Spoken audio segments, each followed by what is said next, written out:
concerned with the multidimensional aspects of all that is. Such a reality can only be experienced. There are no facts that can be given that can portray with any faithfulness the attributes of all that is. This reality and those attributes will appear within various systems of actuality in keeping with the camouflage data of any given system.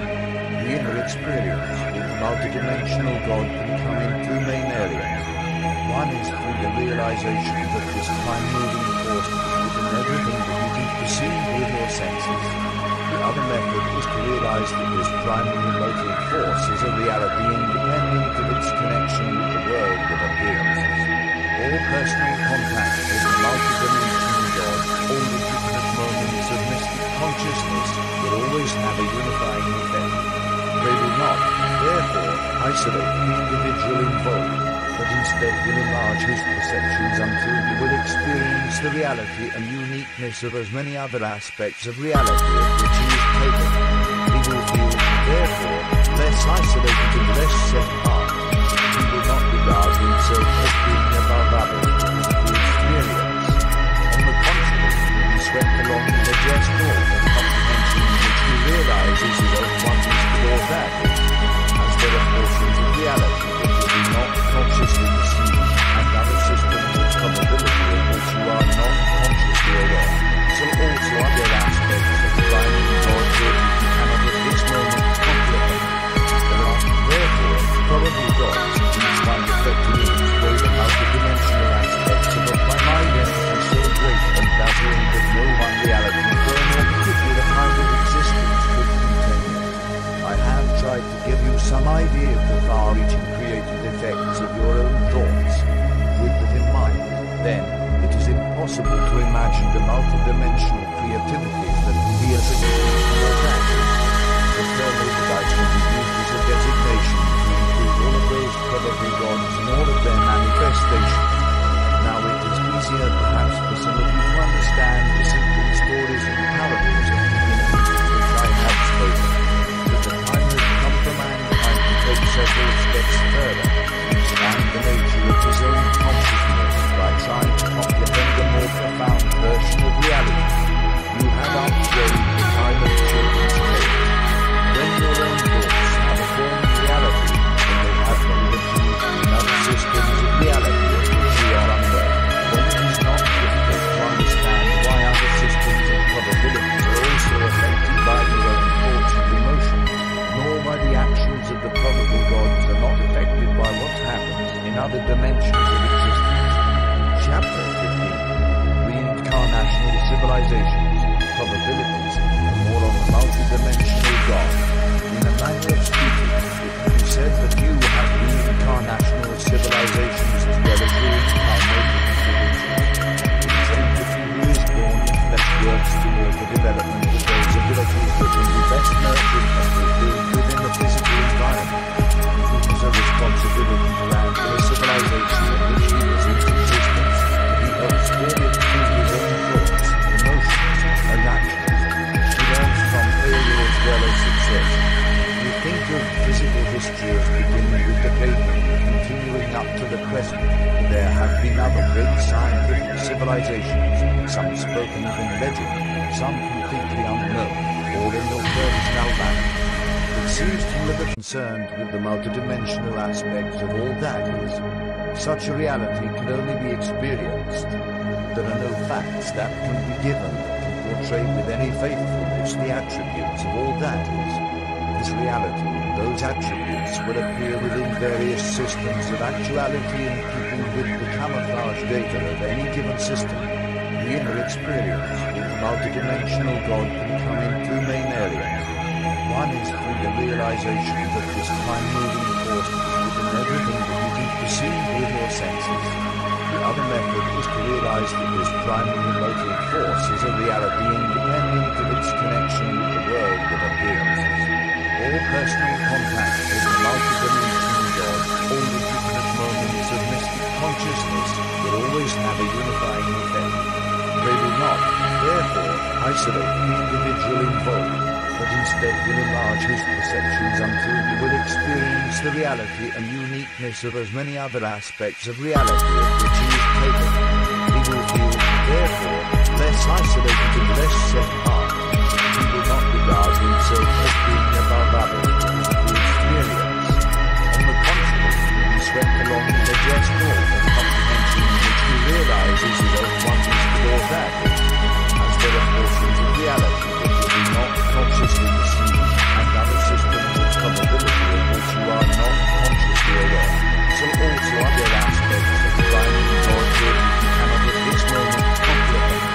There are, therefore, probably gods, each one reflecting in its way the multidimensional aspects of a finite entity so great and dazzling that no one reality firm or particular kind of existence could contain it. I have tried to give you some idea of the far-reaching creative effects of your own thoughts. With that in mind, then, it is impossible to imagine the multidimensional creativity that will be attributed to your practice.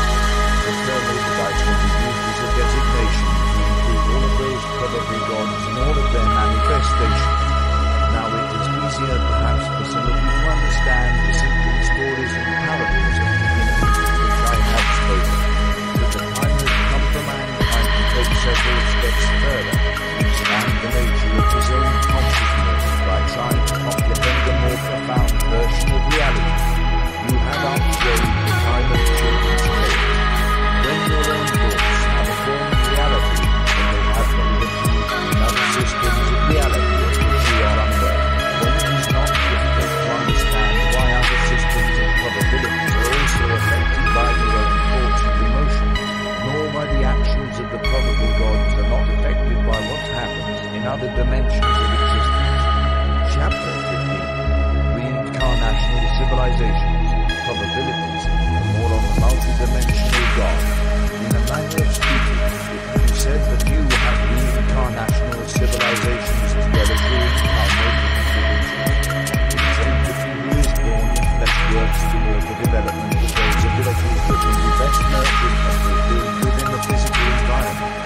It is a responsibility to land for a civilization in which he is in existence, and he helps form it through his own thoughts, emotions, and actions. He learns from failure as well as success. We think of physical history as beginning with the caveman, continuing up to the present. There have been other great scientific civilizations, some spoken of in legend, some completely unknown, or in your terms now vanished. It seems to you that you have, perhaps, but one chance as a species to solve your problems or be destroyed by your own aggression, by your own lack of understanding and spirituality.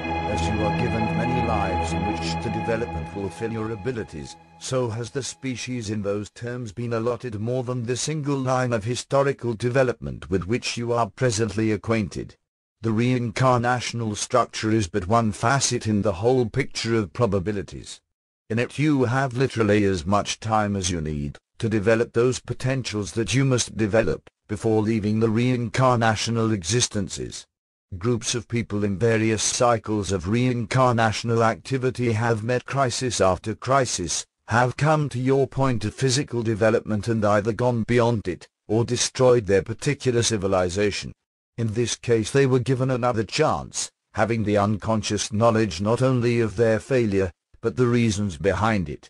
They then began with a psychological head start as they formed new primitive groupings. Others, solving the problems, left your physical planet for other points in the physical universe. When they reached that level of development, however, they were spiritually and psychically mature and were able to utilize energies of which you now have no practical knowledge. Earth to them now is the legendary home. They formed new races and species that could no longer physically accommodate themselves to your atmospheric conditions. However, they also continued on the reincarnational level as long as they inhabited Phi's reality. Some of these have mutated and have long left the reincarnational cycle, however. Those who have left it have evolved into the mental entities that they always were, you see. They have discarded material form. This group entities still takes a great interest in Earth. They lend it support and energy. In a way, they could be thought of now as Earth gods. On your planet they were involved in 3 particular civilizations long before the time of Atlantis, when, in fact, your planet itself in a somewhat different position.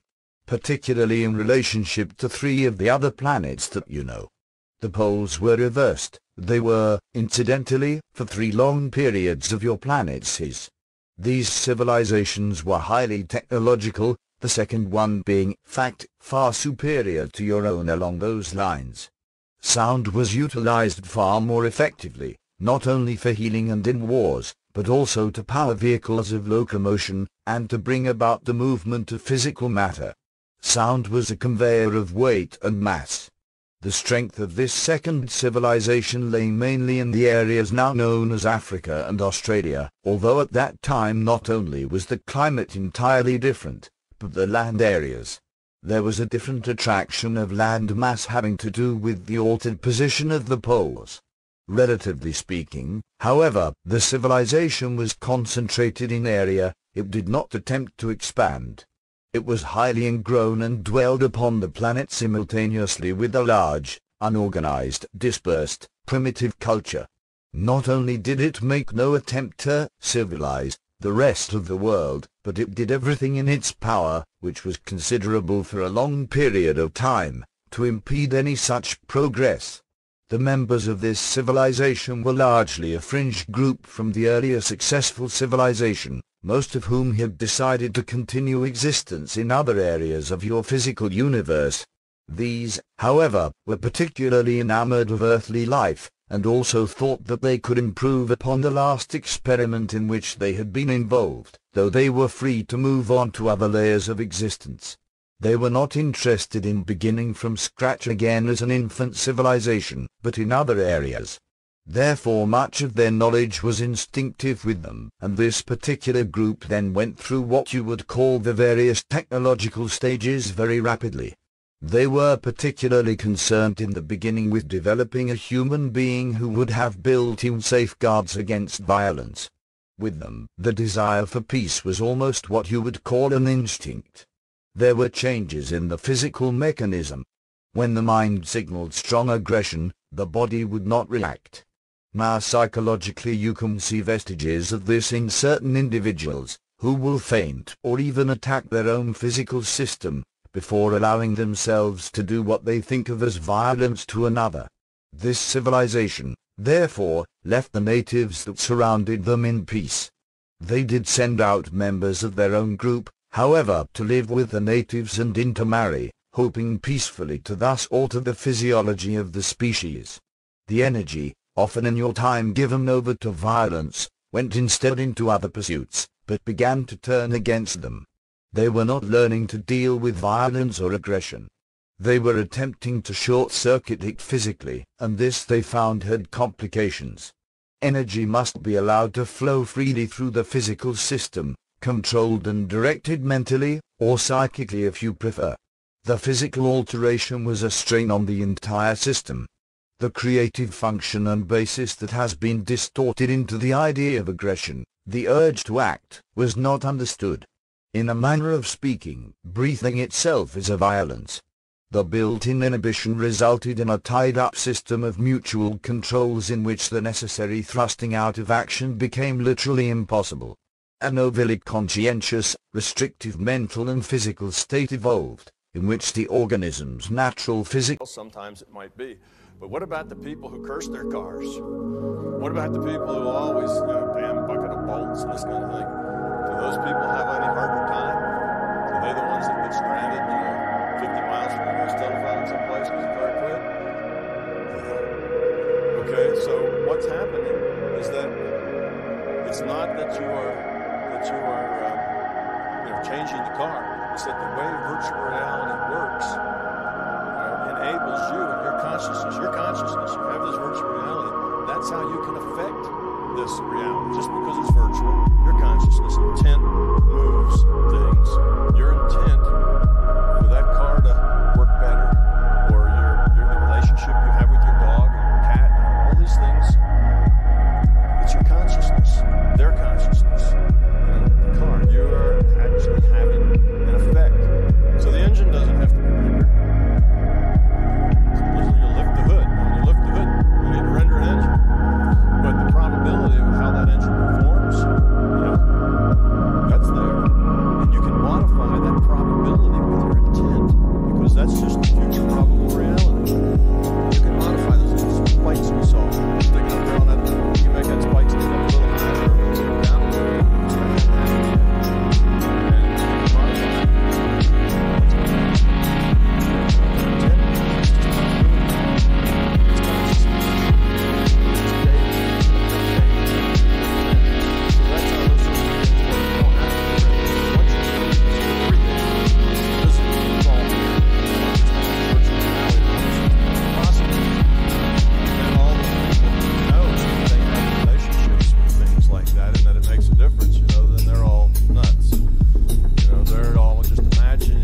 your decisions come from.